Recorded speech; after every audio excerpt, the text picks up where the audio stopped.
दोस्तों, क्या आने वाली है महाप्रलय? लगातार मिल रही है ओरफिश। पुराणों से जाने क्या है मान्यताएं।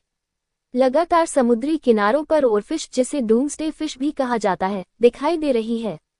अब ये फिश सतह पर आ गई है। इसे लेकर जापान में मान्यता है कि जब जब यह मछली दिखाई देती है तो महाप्रलय आ जाती है। अब यह मछली तमिलनाडु में दिखाई दी है।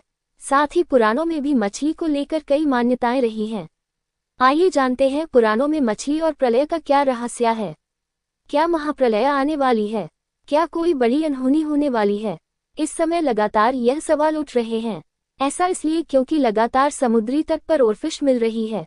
ओरफिश को प्रलय की मछली कहा जाता है, जिसे डोंगे फिश भी कहते हैं। सदियों से इस मछली का दिखाई देना अशुभ माना जाता है। ऐसी मान्यता है कि इस मछली के दिखाई देना आपदाओं का अशुभ संकेत माना जाता है। ऑस्ट्रेलिया और न्यूजीलैंड के तटों पर इस रहस्यमय मछली के मिलने के बाद हाल ही में तमिलनाडु के तट पर ओरफिश दिखाई देगी। ये सतह पर आ गई है, लेकिन इस मछली को संकट की सूचना माना जाता है। आइए जानते हैं ओरफिश का दिखाई देना किस बात का संकेत है। ओरफिश को लेकर जापान में मान्यता। इस ओरफिश को लेकर जापान में कई मान्यताएं हैं। इस रहस्यमय मछली के दिखाई देने से एक बार फिर कयास लगाए जा रहे हैं कि इसका दिखाई देना कोई बड़ी प्राकृतिक आपदा आ सकती है। दरअसल ऐसा कहा जा रहा है कि जापान में वर्ष 2011 में जब सुनामी आई थी, उससे पहले जापान के समुद्री तट पर यह मछली मरी हुई मिली थी।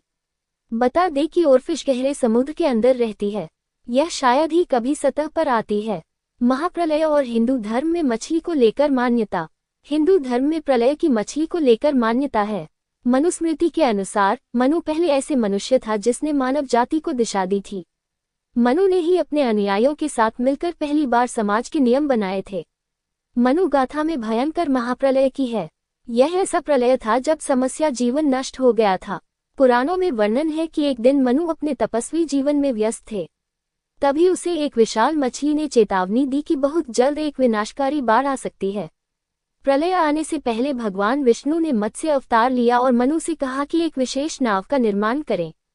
इसके बाद जब बाढ़ आई तो भगवान विष्णु ने मत्स्य अवतार में उस नाव को सीन से पकड़ लिया और मनु को समुद्र के बीचों बीच सुरक्षित स्थान पर पहुंचाया। जब ये बाढ़ आई तो पूरी पृथ्वी नष्ट हो गई थी।